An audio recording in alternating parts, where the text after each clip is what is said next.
behalf of the organizing co-sponsors of this event, the Center for Contemporary Arab Studies, Georgetown University Qatar, the Middle East and North Africa Forum, and DAWN, Democracy in the Arab World Now. It is a huge honor and a privilege to be hosting Mouin Rabbani to give us a short lecture and participate in a conversation on the Israel-Gaza War. Mouin is a researcher, a commentator, and an analyst specializing on Palestinian affairs, the Arab-Israeli conflict, and the contemporary Middle East. He previously served as the principal political officer with the Office of the UN Special Envoy for Syria. He was a senior Middle East analyst and special advisor on Israel-Palestine for the International Crisis Group. And currently, Mouin is co-editor of Jadaliyya and a contributing editor of the Middle East Report. He's a graduate of Tufts. He also did a degree here at Georgetown at this particular center. I wish he was coming back under better circumstances, but it's a huge honor to have him here today. On a personal note, I want to say that I've been reading Mouin Rabbani for 30 years. He doesn't remember this, but 30 years ago, he wrote this essay that is still entrenched in my mind after the Oslo Accords. He wrote this analysis of the different Palestinian responses and reactions to the Oslo Accords that was published in this great publication that no longer exists, the Middle East International. And I remember when I read it, I said, wow, this is someone who has a sharp mind, who doesn't bullshit, who sort of tells it like it is. And that's why Mouin is here today. Among the Palestinian intellectuals that I read and I respect, Mouin is at the top of the list by virtue of his always insightful, thoughtful, and forward-looking analysis. Even during times of great crisis, such as this one, he can still put together a coherent essay. And so it's a huge honor to have Mouin with us. The format is very simple. He's going to give a short talk for about 15, 20 minutes. I'm going to pose a couple of questions, and then we're going to open it up for questions and answers. So Mouin, thank you for being with us. It's a huge honor. The floor is yours. Thank you. The honor is all mine. I'd like to start by thanking the organizers of this event, and particularly Professors Nader Hashemi and Fida Adili for inviting me to be with you today.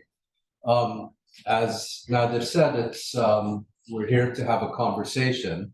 So I'll start by posing a few questions and trying to give some tentative answers to them, and then hopefully we can devote the rest of our time together to a discussion. I think the questions that are probably most uppermost in people's mind and are in need of answers is why did Hamas attack Israel? Why did the attack take place on October 7th? What are Israel's objectives in launching its latest war on the Gaza Strip? What are the main roles and objectives of external actors? And where might we be going from here? So I'll start with the first question of why did Hamas choose to attack Israel? Why did it feel that this was something that was worth doing? And I think for that, we need to look at what has been happening in Israel-Palestinian relations in the past several years. And I say so deliberately without reference just to the current Israeli government, which is with each successive Israeli government, the conviction that Israel can resolve the question of Palestine unilaterally on its own terms without any reference to the Palestinians is a conviction that has grown and that we have seen increasingly implemented in practice. Secondly, if we look specifically at the Gaza Strip, there was an Israeli conviction that Hamas was solely interested in maintaining its rule over the Gaza Strip and maintaining governance there, and that everything else that Hamas was saying about their deep attachment to the Al-Aqsa Mosque and Haram al-Sharif compound in opposition to growing Israeli incursions there, their opposition to increasing Israeli settlement activity, their constant complaints about the scope and nature of the Israeli-Egyptian blockade of the Gaza Strip. This was really just rhetoric meant to conceal their fundamental, if not sole purpose in life, which was to maintain rule over the Gaza Strip. And I think there are two recent events that are worth bearing in mind, which is a 2018 Great March of Return, in which there was a feeling that this was something that would really have an impact on regional and global opinion, in which hundreds of Palestinians were either killed by snipers or disabled by snipers, but after that, nothing changed. And then in 2021, the so-called Unity Intifada, where for the first time, conflict between the Gaza Strip and Israel was not initiated by Israel, but rather by Hamas, and was initiated by Hamas for reasons which had nothing to do with the Gaza Strip, but were related to Israeli incursions into the Haram al-Sharif and increasing settlements activity in East Jerusalem, particularly Sheikh Jarrah.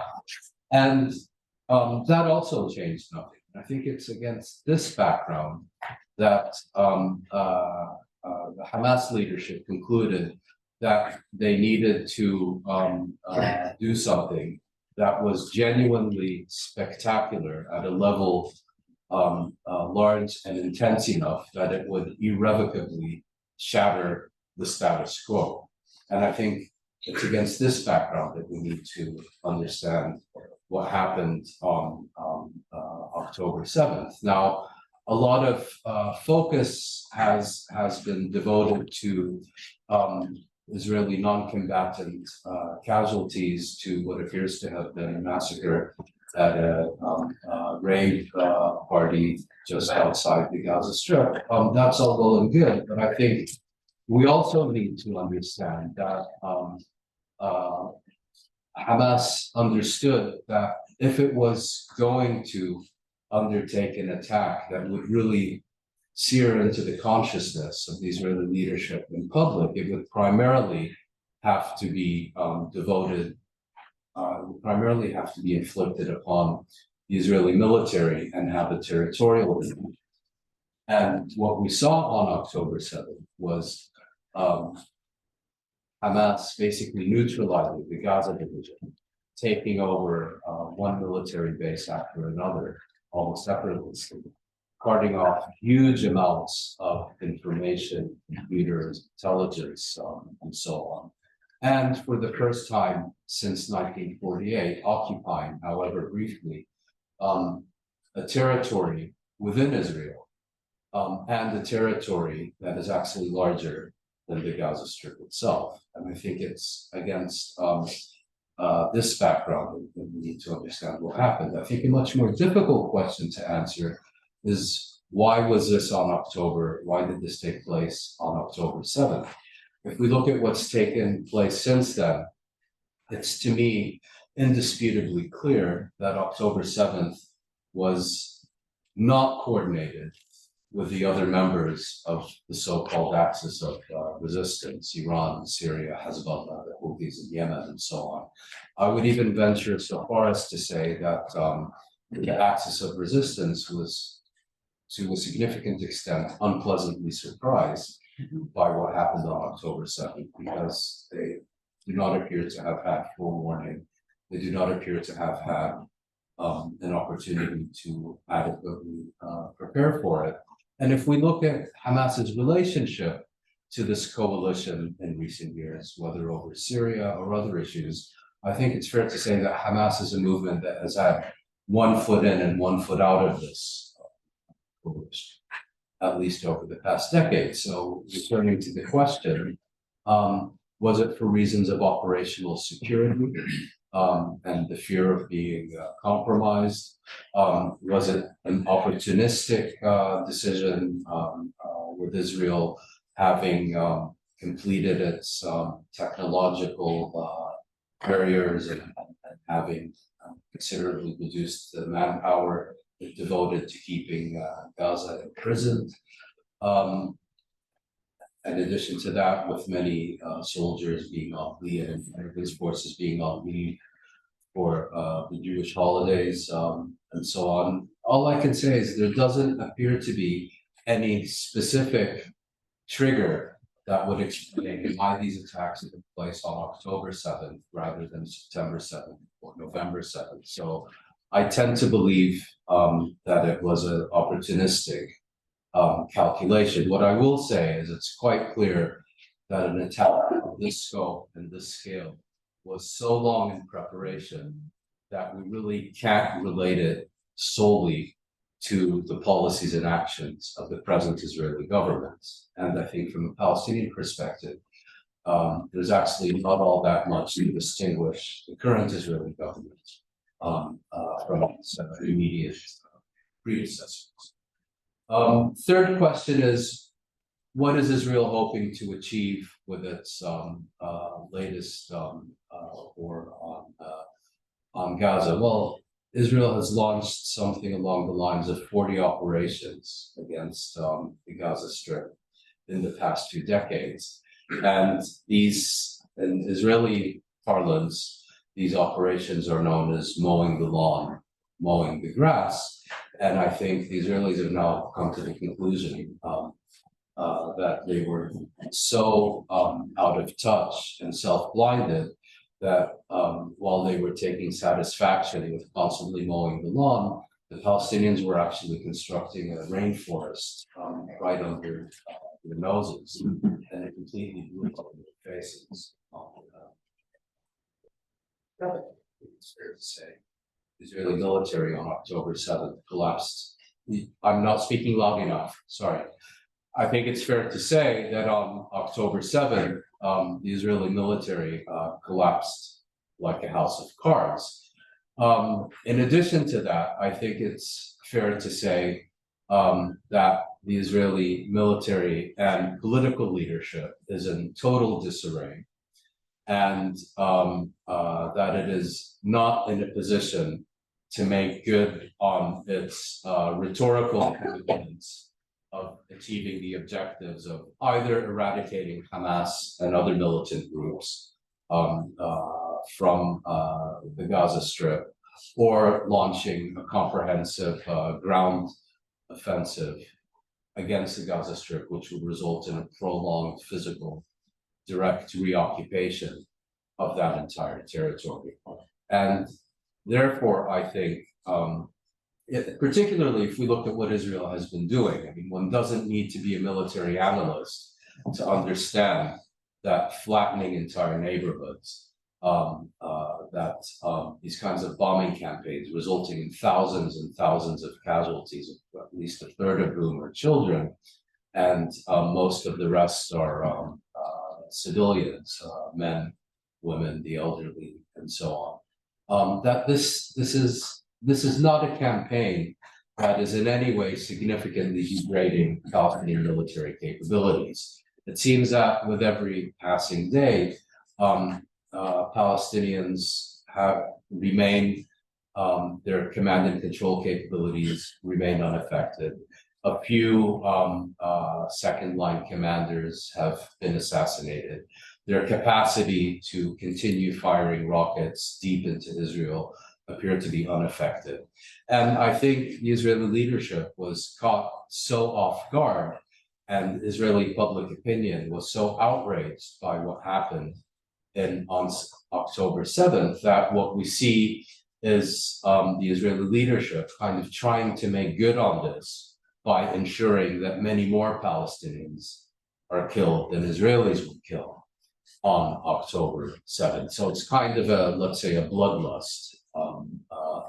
At the same time, there are also broader strategic objectives. And I think the initial objective consists of a long-standing Israeli ambition, which is to offload the Gaza Strip to Egypt. This is something that Menachem Begin proposed to Anwar Sadat in the 1970s.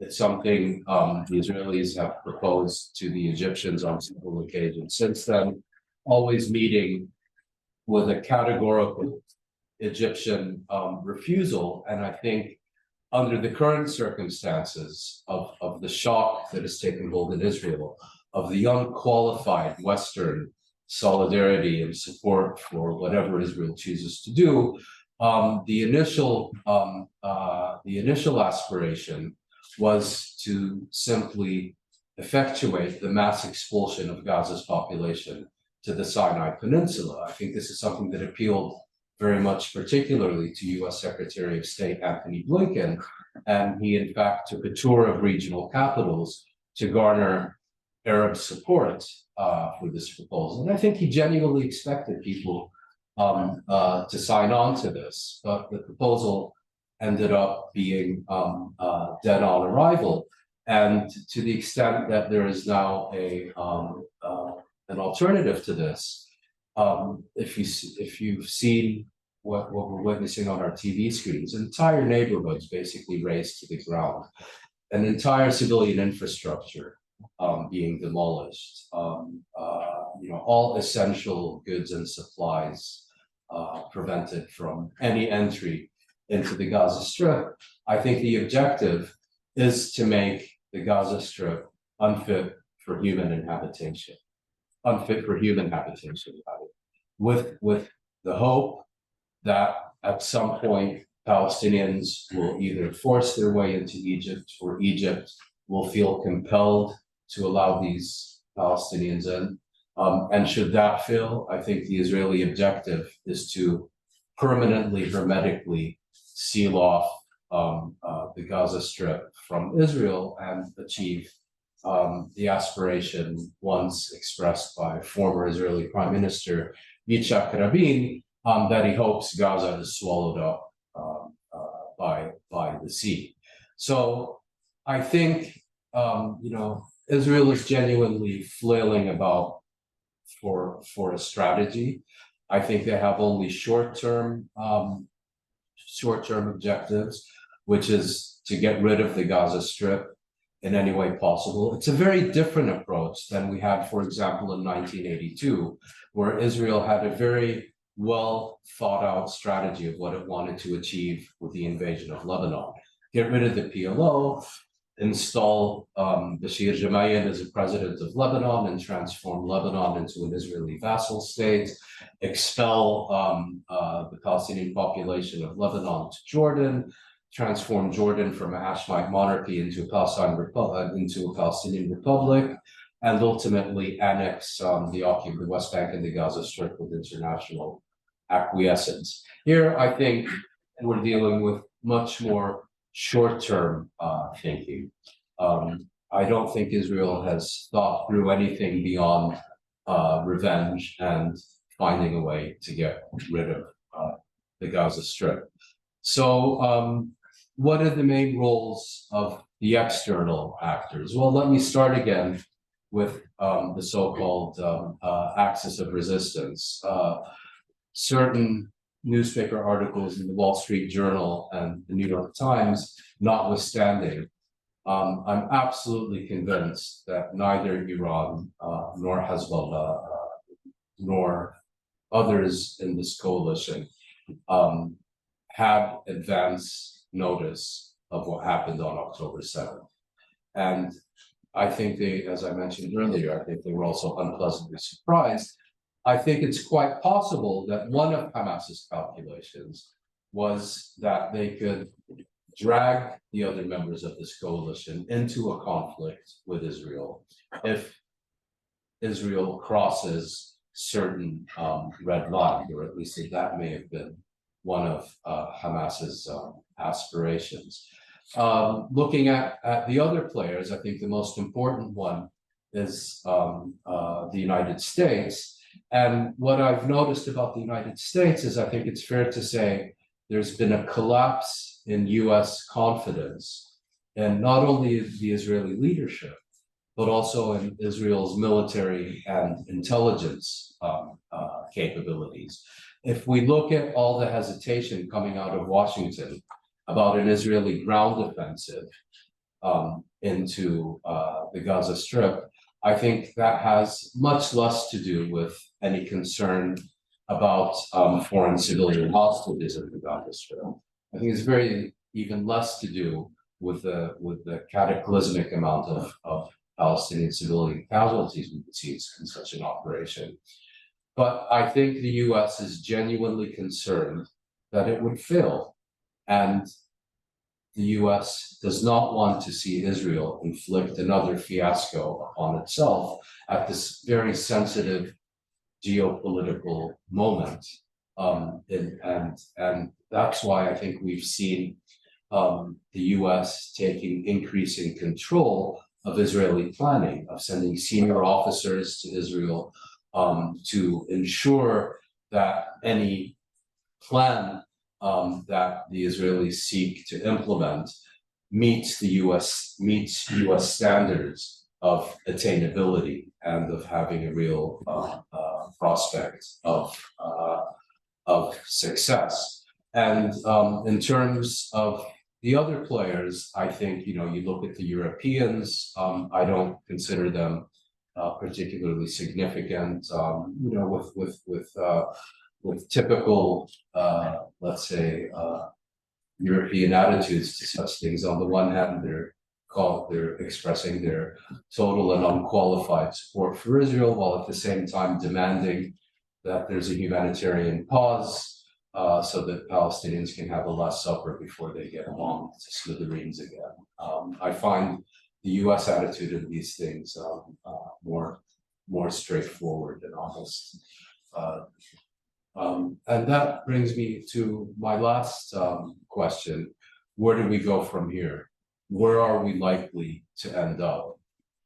I think it's much too early to draw any clear conclusions, except to say that, yes, the status quo has been irrevocably shattered.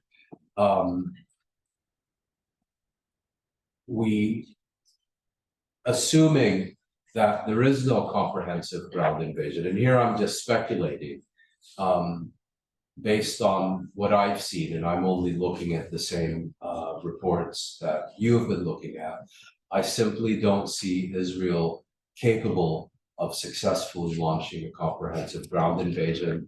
More importantly, I don't see the Americans allowing Israel to undertake such an initiative unless and until the Israelis can assure the Americans that it has a reasonable prospect of success, which is still a long way off. If we look at what the Biden administration is saying, I think this morning, there has to be a new peace process with a realistic prospect of a two-state settlement, basically a revival of Oslo.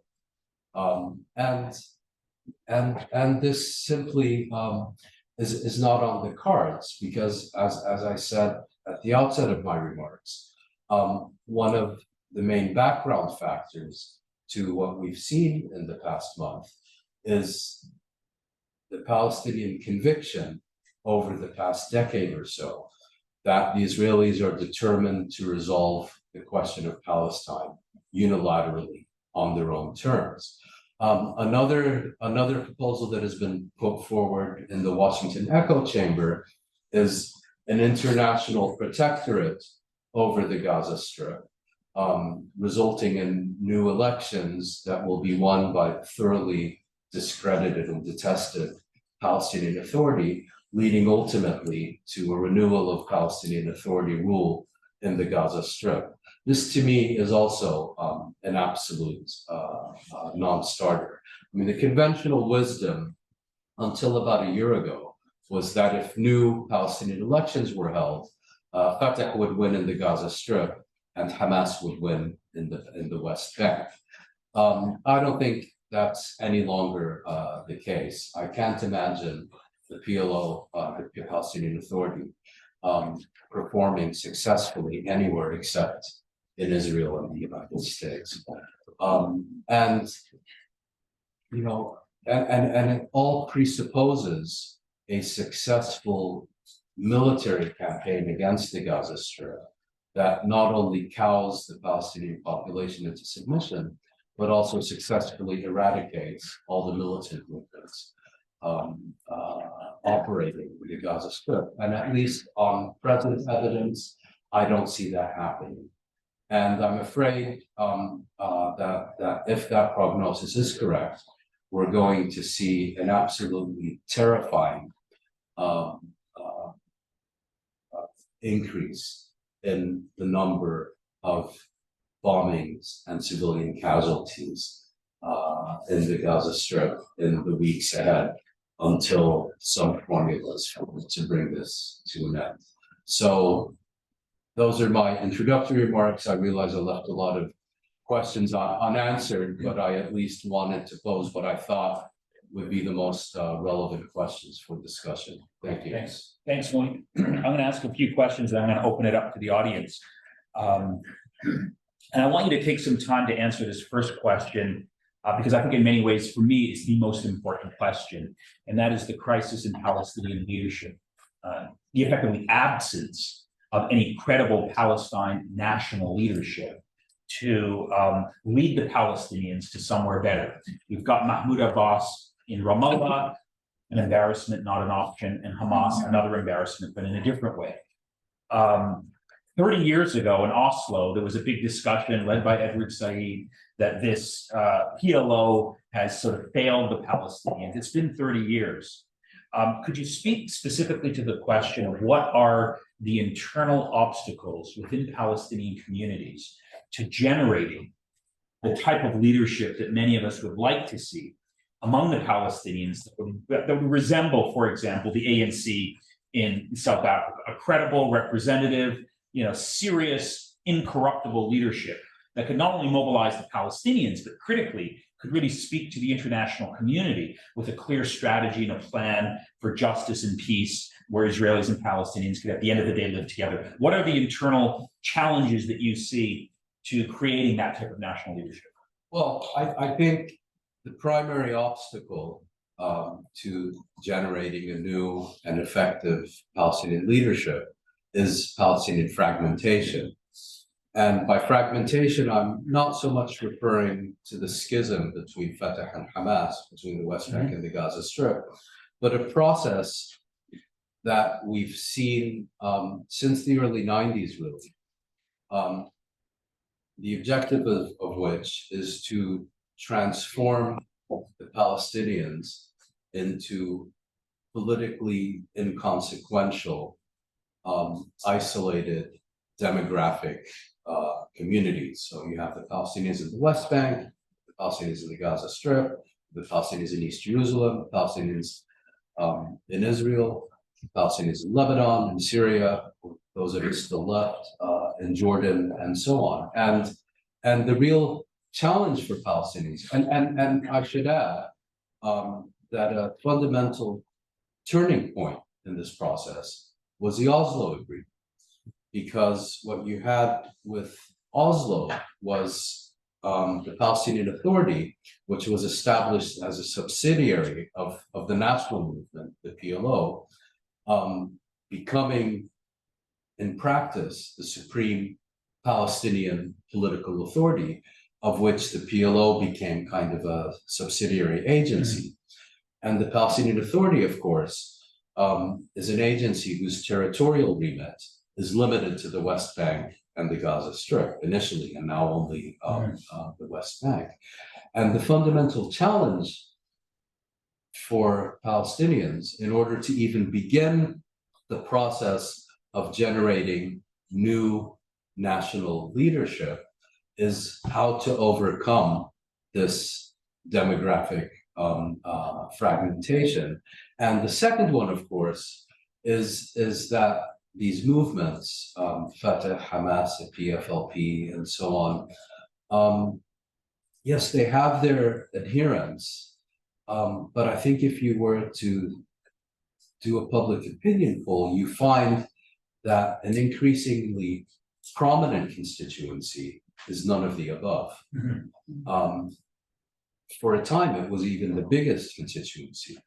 So these are the two. Palestine has historically had very strong party affiliation, but also starting in the early 1990s, this began to diminish visibly and considerably over the years. So how do you take these two phenomena of fragmentation, and for lack of a better term, let's call it partisan apathy, to begin to generate new leadership. Well, you've seen initiatives that, for example, call for new elections, whether new Palestinian Authority elections or elections to the Palestine National Council, which is, let's say, the legislative institution of the PLO. I'm not impressed. I've how many national liberation movements hold free and fair democratic elections? The ANC certainly didn't. The National Liberation Front in Vietnam, or the FLN in Algeria. And these were very authoritarian movements. And I think what has distinguished the Palestinian movement, at least as much by force of circumstance as by force of principle, is its pluralism. There is no Palestinian NLF. The PLO was not a faction. The PLO was an umbrella under which multiple rival movements coexisted. And what we need to develop, we need to rediscover our pluralistic mutual tolerance, rather than this what we've had in the last decade, where in the Gaza Strip, there's very little room for anything other than Hamas, and in the West Bank, there's no room for anything other than the ruling clique there. So I guess what I've done is spent quite a lot of time restating the problem that you've asked me about. And I would hope that in the aftermath of this current inflection point, if I can call it that, that there will be enough Palestinians in enough different Palestinian constituencies and geographic communities and so on, who will recognize that there is now an immediate, absolute, and urgent need to reconstitute the national movement, to begin to put first things first, if you will, to begin, for lack of a better term, to begin to put in mechanisms to generate new and credible and effective leadership. Just to pursue this a little bit further, I don't hear that from Palestine activists that I'm in touch with.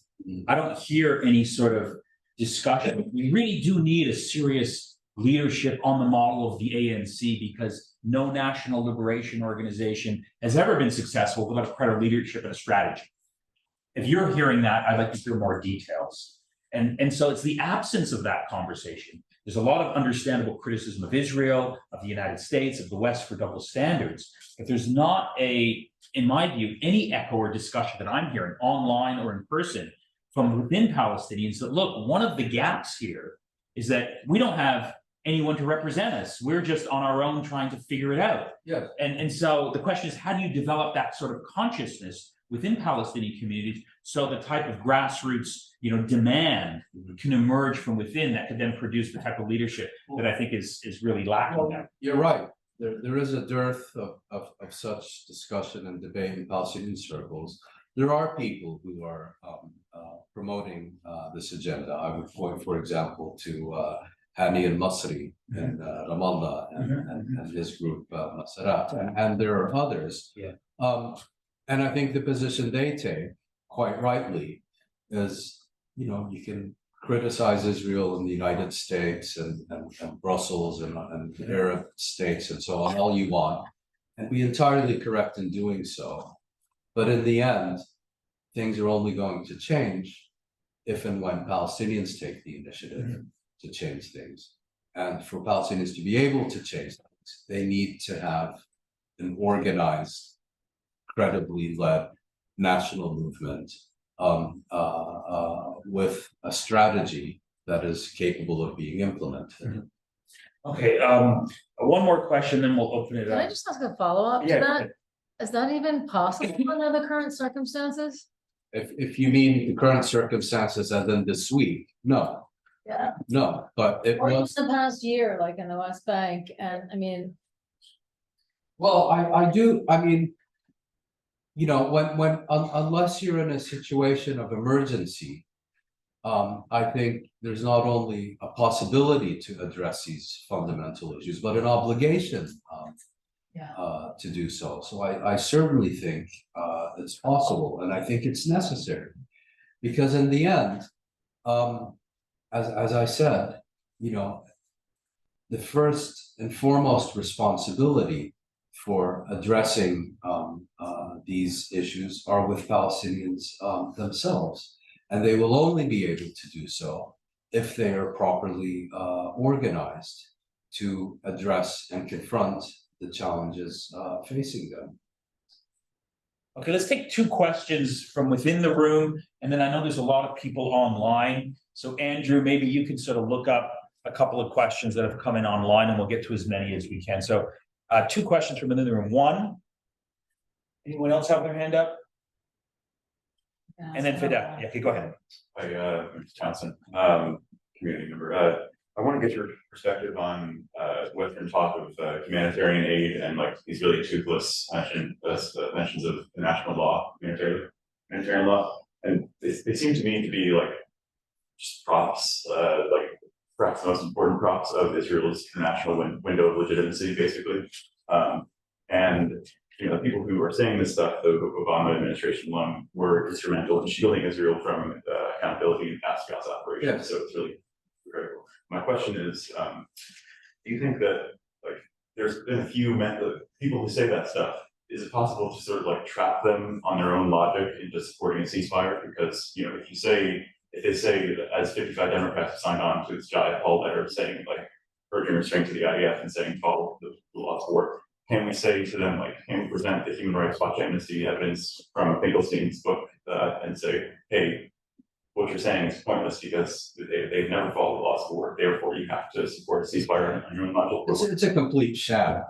I mean, you know, what's the point? Well, first of all, these governments that you're referring to, the United States and European governments, they keep insisting, you know, that the difference between Israel and its opponents is that Israel is a country that respects the laws of war, you know, and all the rest of it. The moral army. Yes, the world's most moral army, purity of arms, and all the rest of it. What they're really doing is covering for Israel. I mean, you can't say what they're saying. The terms they're using is Israel has the right of self-defense within the what's it called, structures of international law. That is an entirely meaningless phrase when there are systematic violations of international law, up to and including systematic war crimes and crimes against humanity, and you don't even refer to them. Yes, exactly. You know, so and all this and this other thing of a humanitarian pause, and that's also entirely meaningless because what they're really saying is we don't want a cessation of hostilities. There's not going to be a humanitarian pause. You know, they'll let in a few more trucks, but the real issue is water, food, medicine, electricity, fuel are not getting into the Gaza Strip. Okay. And my view is, look, if you're going to impose a medieval siege on a territory, people aren't going to start starving to death and dying of thirst and dropping dead because of a lack of medicine within 24 hours. These things take time to work, you know? And so what you do is you have this debate about humanitarian pause and humanitarian corridors and humanitarian this and humanitarian that. And if you argue for long enough, you know, these measures will begin working. That's what I think is really good. That's the best we can hope for. Well, no, it's not the best we can hope for, but I thought your question was about what the agenda is of the people who are making these proposals, and my answer to you is these proposals are a complete sham.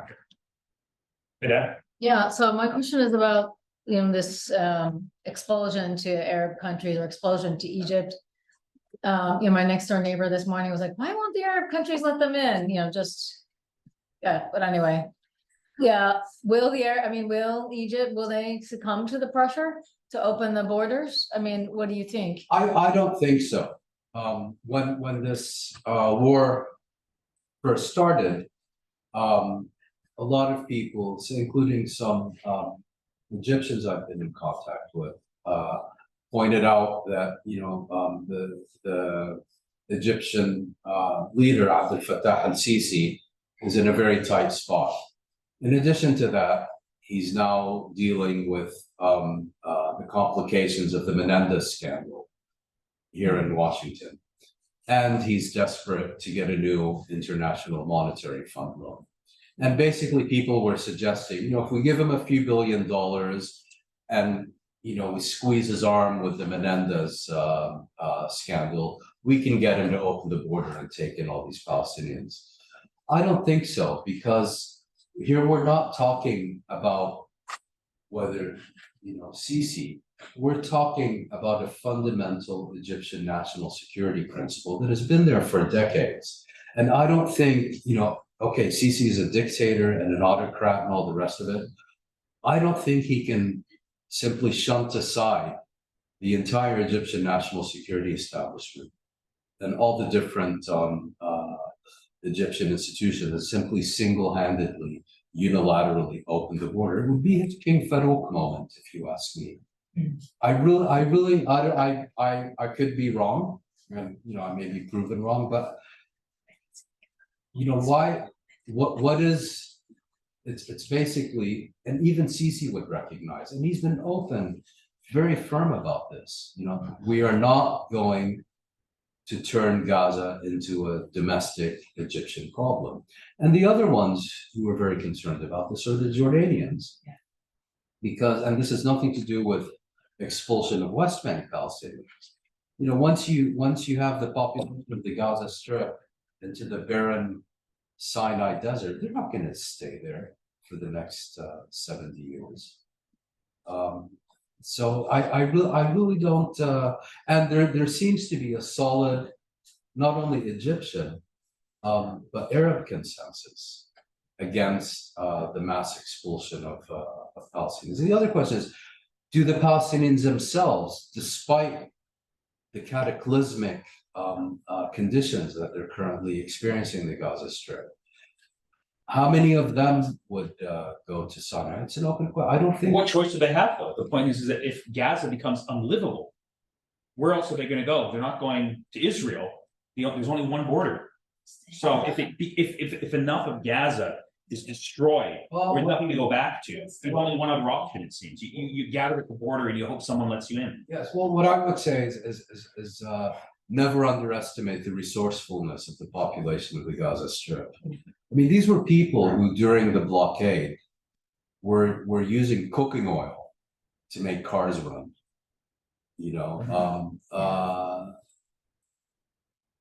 They seem to have a solution to every challenge, and I'm sure that they will find a way to survive with this, because 75% of the population of the Gaza Strip are refugees, mainly from what was the southern part of mandatory Palestine. I'd be surprised if even 5% of them who ended up in the Gaza Strip in 1948 expected never to go back. But they've been there for 75 years. And if there's one thing that's different this time, is that every last one of them understands the minute they cross a border into Egypt, they're going to be there forever. Right. Andrew, can you read us 2 questions from our online viewers? Yes, of course I can. We have several questions, I think over 8 right now, so I'm going to take a couple of them, summarize 2 of them. So this question is from an anonymous attendee.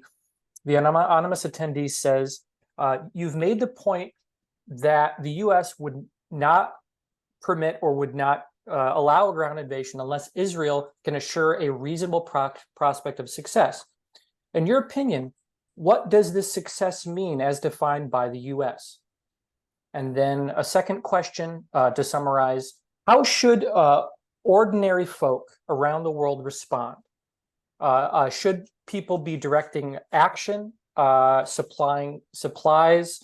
Is protest enough given the invested interest in the political establishment? And that's from an anonymous attendee. We have several more if we do have time. Thank you. Yeah, the first question is a good one. What does the Biden administration understand as success in Gaza?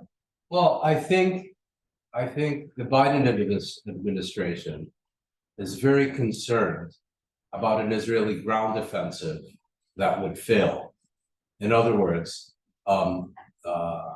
you go in, you wreak havoc, but you don't eradicate Hamas. You know, there's an interesting opinion piece in the New York Times today by Dennis Ross, and now that you drew my attention to it, and he's basically saying, you know, the natives have to be taught that there is no benefit in resistance, and that at the end of the day, Hamas has to be crushed.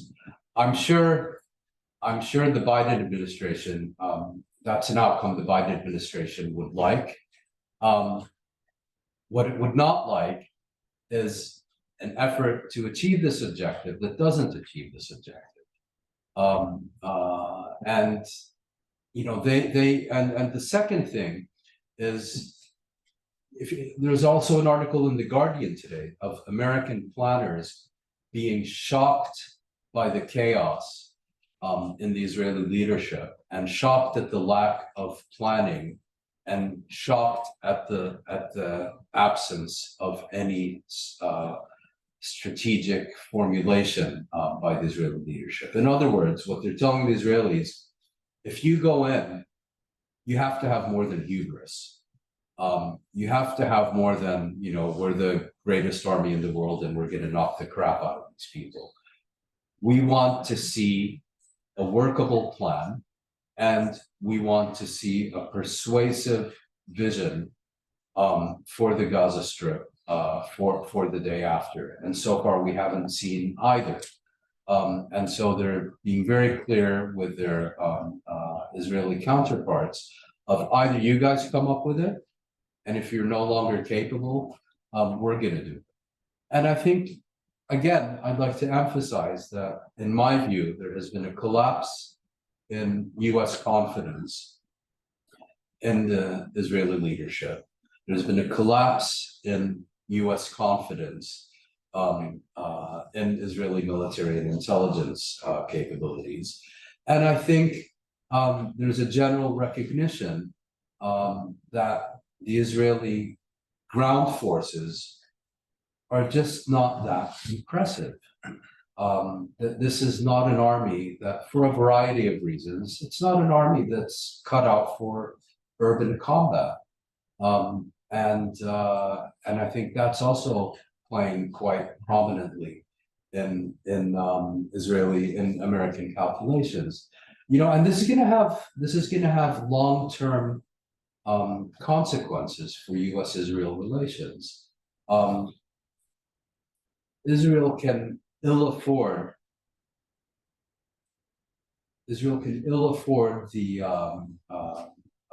its loss of prestige, let's say, in American eyes, having for so often, you know, been seen as kind of the leader. Yeah, we'll teach you how to fight in Iraq. We'll teach you how to fight in Afghanistan. And now all of a sudden they're having to be babysat by U.S. officers. I believe that there is a real American effort to either participate or take control of Israeli decision making, because they do not want an additional fiasco imposed on them by the Israelis. And the second question was about really an activist question. How should people respond to the horror that we're seeing in the Gaza Strip now? Well, I think at the present time, there's really only one relevant question. Will the bombing and bloodletting continue, or will there be a cessation hostilities. That's really the only relevant question as I can see. Then we can start talking about reconstruction and all these other things. But under the current circumstances, the only thing that matters, I mean, children are being operated on without anesthetics. You know, hospitals have run out of fuel. Entire neighborhoods are being razed to the ground. The only relevant question is, will the bombing continue, or will there be a cessation of hostilities, and will this medieval siege continue or be lifted? And that's not an Israeli decision. That's really an American decision. Yeah. So you seem to be saying that pressure on the United States government from within this country could help push things a little Very much so. in a better Very direction. much so. I can't imagine the Israel continuing with its current policies if it receives a clear message from Washington that it's time to stop. Okay, yeah, Rochelle. And then, yeah, outside. Yeah, Rochelle, go ahead. Thank you so much, Mouin, and it's such an honor, and it's so super to have you back here and to see our alumni being such amazing people. So thank you. I wanted to follow up on this question about America and the American government. And if you can see anywhere in our current situation or our history where the American government has played this kind of role in the sort of war machine of another country and guided it in such a way, because I find it, I mean, the parallels with what the US did in Iraq and Afghanistan are kind of obvious, but that was the American government doing that. So if you just have any insight into how this, if there are historical In the US taking charge of another country's, yeah, well, I guess maybe South Vietnam back in the day, but that was an entirely different situation. I mean, South Vietnam was basically an artificial. Well, I guess some people would say the same here, but you get my point.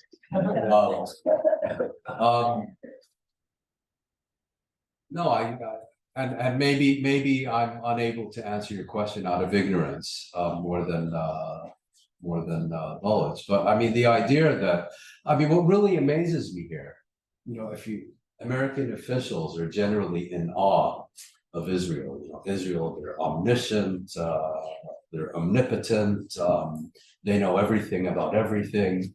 And now all of a sudden, you know, they're a bunch of amateurs. You know, they literally collapsed like a house of cards on October 7th. I mean, can you imagine if you're a Israeli arms dealer now? You know, you're going to get questions like, well, how can you guarantee that these are going to work better for us than they worked for you? You know, or given what Israel has been claiming about this hospital bombing, you know, so you're telling me you were able to track the launch of this Islamic Jihad rocket in real time and monitor the conversations of the operatives, but we're still unable to prevent the destruction of a hospital? Why should we buy your equipment? You know, so this hubristic swagger, you know, it's not only that Israel has bought into its own propaganda about itself, the world has, and at a horrific human cost. It was exposed as much less consequential than it was marketed as. Our visiting scholar from Egypt. Thank you so much for a stimulating presentation. I have two brief points. First, speaking of authoritarianism that has underpinned liberation movements, including Hamas, how would you react to the counter-argument that Hamas's political behavior, has demonstrated a considerable degree of moderation and transformation? In terms of what? In terms of Hamas's being democratically elected in 2006, and also in terms of Hamas forming a coalition government with the Palestinian Authority, and more importantly, also in terms of Hamas's new charter in 2017, in which Hamas actually stipulated that it endorses democracy as a political future for a nascent or for a future Palestinian state. That's one point. The second point is, How do you? Sorry, I understood what you said, but I didn't understand the question. Are you asking me to comment on your comment? I see. I can cite Ivy Schlein, for example, in Oxford, Yes. of Hamas's moderation. Yes. I can cite other Jewish scholars in this regard. And the second point here is, when we deal with Hamas, we deal with a coherent entity. How would you see the conventional division or distinction between the political wing versus the military wing, and also the Hamas inside versus the Hamas outside? Thank you. Well, to take your second question first, there are tensions and differences of view and so on within Hamas, as with any other political movement. But I wouldn't necessarily identify them with different wings of the movement. You mentioned the political wing and the military wing. My sense of it is, yeah, they're always, politicians and military men always have different priorities. That's true.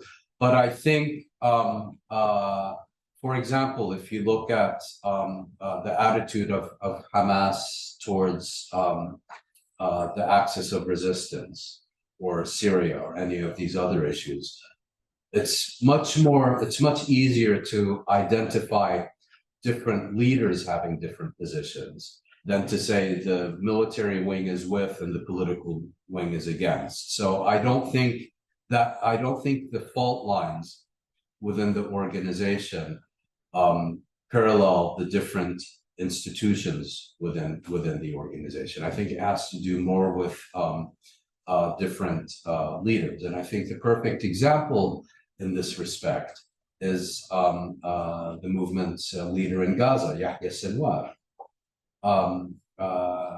Until he took control of Hamas in Gaza, after the Sisi came to office in Egypt, in 2015 or whatever it was, Hamas was still referring to Mohammed Morsi as a legitimate president of Egypt. At the same time, its relationship with Iran, there was a complete rupture in that relationship. And then you had Yahya Sinwar. It's not that he was pro-Egyptian or pro-Iranian, but he basically took the position, Egypt is our neighbor, Qatar and Turkey aren't going to give us weapons or these kinds of assistance, and our relations with other parties in the region have to be based on our needs rather than on our ideological preferences. And this is also in response to your first question, which, if I understood correctly, would it be fair to consider Hamas as a pragmatic organization? I would say definitely so. I mean, Hamas in 1993 came out categorically against the Oslo agreements, and it still claims to be against the Oslo agreements.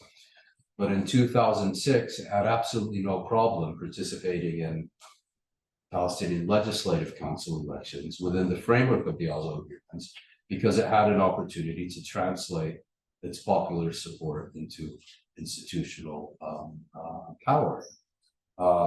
Like many of these organizations, it takes an opportunistic approach to political questions. And I think it's worth recalling also the history of this movement. I mean, Hamas was established in 1988 out of the local branches of the Muslim Brotherhood, because throughout the 1970s and the 1980s, the Muslim Brotherhood had a policy of not promoting confrontation with Israeli occupation, under the pretext that Palestinian society first needed to become properly pious and Islamized and so on, and only then would it be in a position to deal with the challenge of Israel.